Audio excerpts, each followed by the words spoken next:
Conversation sucks again. The tights are loose and somewhat bright, but the fetching news will have to wait for me, 'cause nothing's happening. Can't relate 'cause something's still missing. Is it cold or am I just getting old? I'll be on my own, but at least you've been told.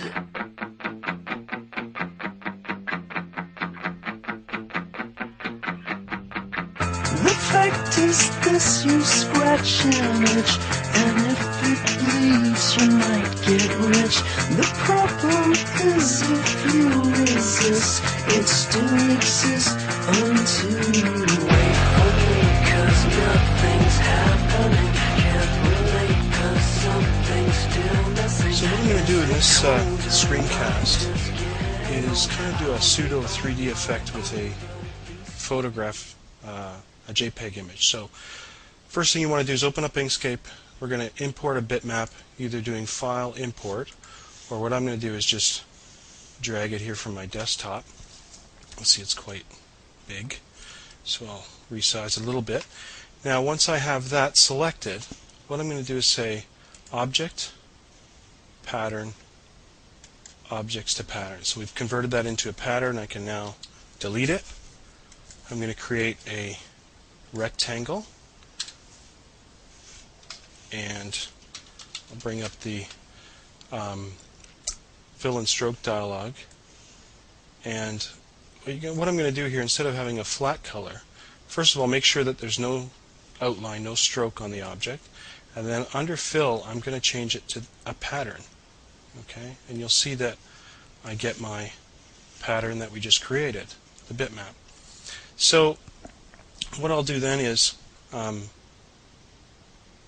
select that, make sure it's selected, select path, and convert that rectangle to a path. And what that lets me do is then, if I double click it, I get nodes that I can now stretch and manipulate. So what I'm going to do is actually create a kind of perspective look to the image. Okay, it's nice to try and keep the sides vertical, but it doesn't have to be. You can do whatever you want to with the image. I'm going to do something like this. Here you can see now it's kind of got a 3D look to it. And what I'm also going to do is, what you should also notice is I've cut off part of it. That's the part that's going to kind of pop out. All right. So what I'm going to do now is grab the curve tool, and I'm going to just create a very simple shape that's going to encompass the part that I've cut. Okay, and make sure you get it all, but it can be a very simple shape, closed shape here. Select it. It's very hard to see because the outline is very thin, but there's a shape there I just created. Hold Shift, select the other one. Now we go Path, Union, and you can see that now that has become all one shape, and it's got the rest of my bitmap. What I'm going to do now is probably the trickiest part, and that is I'm going to double click it, and I want to adjust these nodes to kind of match the shape of what I'm cutting. So the key thing is this node and this node, I want them to carry on vertically. So I grab them, I hold Control so that I can only go vertically, and if you want you can zoom in and you get this node down to where it's going to meet, and then you can come down to this part and bring this node vertically up to where it's going to meet my cutting. Now what I'm going to do is what you can do with nodes like this is you can actually select between two nodes and get the path. I'm going to create some extra nodes in here that I can use to kind of custom fit this shape. I'll just hit that a couple times. I'll select this path. Now you can see those two nodes are selected. Add a couple nodes. This path, and add a couple nodes. And depending on how complex this is will determine how many nodes you're going to need. I'll zoom in a little bit here. And this is about the most tedious part of this whole exercise. I'll try to do it quickly here for the screencast to give you an idea of what I'm trying to do. And if you've run out of nodes and you need more in order to accomplish what you're doing, you can always select that path and again add a couple more nodes in. Be careful not to select a bunch of them when you're moving them, like I just did. We'll just kind of get this rough for our demonstration purposes, but you can fine-tune it with as many nodes as you want. You can also do curved paths, which I'll stay away from for this exercise, just for the sake of time. And you can see there we've got it fairly close. You could zoom in and check that out, make sure we've got it dead on. But you can see where I'm going with this now. Her arm kind of sticks out of the picture. All right.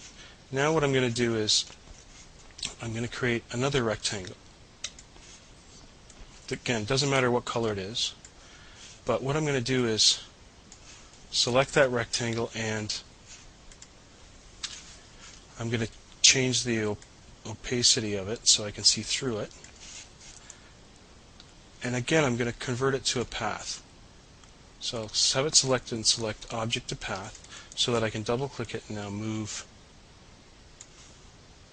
the nodes where I want. And I'm going to kind of create the frame that I was, the paper border of the photograph. You may have to zoom in and so you can see things a little better, make sure you're getting the effect that you want. This is probably a little bit rough, but you can get the idea of where I'm going with this. Okay, so now you've got your border. Hit F1 to select it. Now you can change that opacity right back up. Make sure the color's white or whatever color you want. Make sure the object is selected. Hit page down. It's now behind it and you have your kind of 3D picture. You can also select that white background. You can, if I can get it selected here, and you can duplicate it, make it black, and add a little bit of blur, which you can see on the fill and stroke dialog box. And then you can, again, make sure it's selected, hit page down and put it behind, and then we get kind of a drop shadow effect as well. So that's it. Hopefully you found that useful. You can do some kind of neat things with bitmap images as well in Inkscape.